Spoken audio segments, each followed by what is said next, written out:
TCS में नौकरी में कटौती, धमकियां और जबरन इस्तीफों के पीछे की असली वजह क्या है? केरल और तमिलनाडु यूनियनों द्वारा टीसीएस पर लगाए गए सनसनीखेज आरोपों में कितनी सच्चाई है? शॉक टैक्टिक्स का मतलब क्या है? विप्रो और इन्फोसिस के बाद अब टीसीएस में भी टेंशन की शुरुआत हो गई है क्या? क्या सच में आर्थिक मंदी आ गई है? इन सभी सवालों के जवाब जानने की कोशिश करते हैं। भारतीय अर्थव्यवस्था की रीढ़ माने जाने वाले आईटी क्षेत्र में अब एक बड़ा तूफान उठ चुका है। देश की सबसे बड़ी IT company Tata consultancy services TCS पर कर्मचारी संघों ने सनसनीखेज आरोप लगाए हैं। आरोप लगाए गए हैं कि शॉप टैक्टिक्स और जबरन इस्तीफों के जरिए हजारों कर्मचारियों को निकालने की कोशिश की जा रही है। केरल की forum for IT employees fight और तमिलनाडु की अन्य कर्मचारी संघों ने टीसीएस की कॉरपोरेट नीतियों की कड़ी आलोचना करते हुए सरकार से शिकायत की है। यूनियनों ने आरोप लगाया है कि टीसीएस कर्मचारियों पर कोषण और रेक्स जैसी शॉप टैक्टिक्स का इस्तेमाल कर रही है। यानी कर्मचारियों को अचानक ऑफिस बुलाकर उनकी परफॉर्मेंस पर रिपोर्ट्स देकर तुरंत इस्तीफा देने के लिए मजबूर किया जा रहा है। दूर दराज के इलाकों में वर्क फ्रॉम होम के तहत ड्यूटी कर रहे कर्मचारियों और स्वास्थ्य समस्याओं के कारण ऑफिस नहीं आ पाने वाले कर्मचारियों को भी कंपनी दबाव डालकर इस्तीफा देने के लिए प्रेरित कर रही है, ऐसा उन्होंने बताया।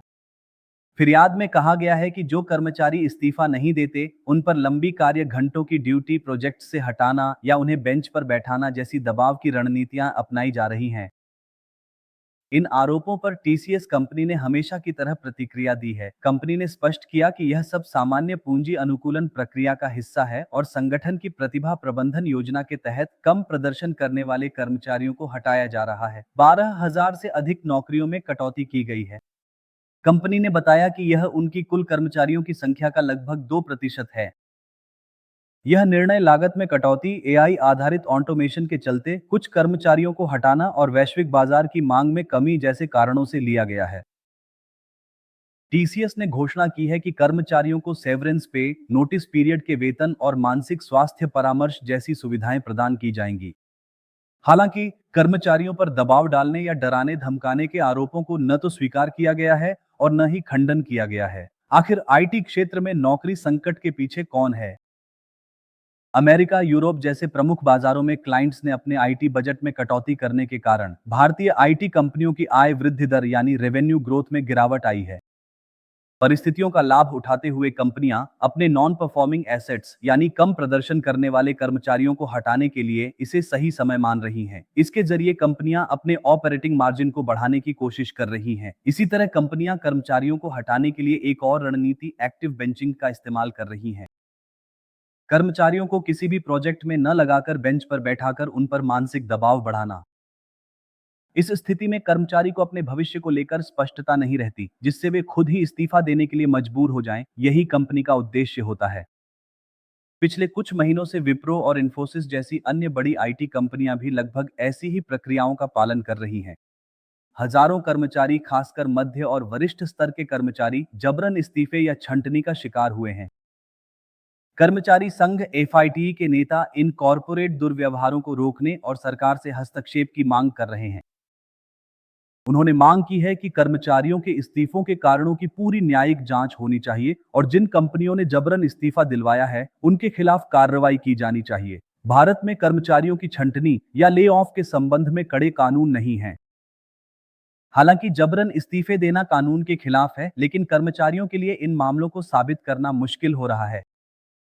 इस पृष्ठभूमि में यूनियनों की मांग है कि कर्मचारियों के हितों की रक्षा के लिए नए कानून लाए जाएं। भारत में कर्मचारियों की छंटनी या ले ऑफ के संबंध में कड़े कानून नहीं हैं।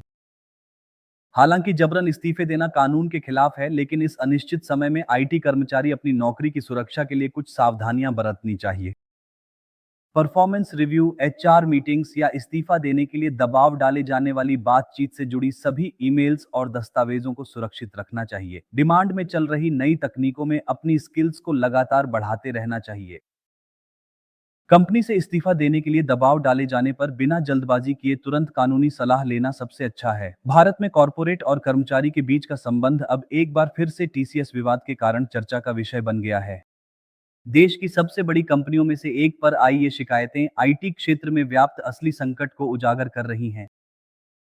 जब उनकी आय ठीक होती है, कंपनियां कर्मचारियों को जबरदस्ती निकालने की कोशिश करती हैं, जो कॉरपोरेट अनैतिकता को दर्शाता है। जब मुनाफा होता है तो कंपनियां ऐसे कठिन हालात में कर्मचारियों को निकालना कितना उचित है? कम से कम अगर कर्मचारियों को कुछ आर्थिक लाभ दिए जाए तो वे उनकी मदद करने वाले कहलाएंगे, क्योंकि पहले से ही आईटी कर्मचारी ईएमआई में फंसे होते हैं। अचानक एक बार सोचिए, जब वे नौकरी खो देते हैं तो उनकी हालत कैसी होगी। ऐसे में क्या सरकार को इस क्षेत्र में कर्मचारियों की सुरक्षा के लिए कोई सख्त कानून लाने चाहिए?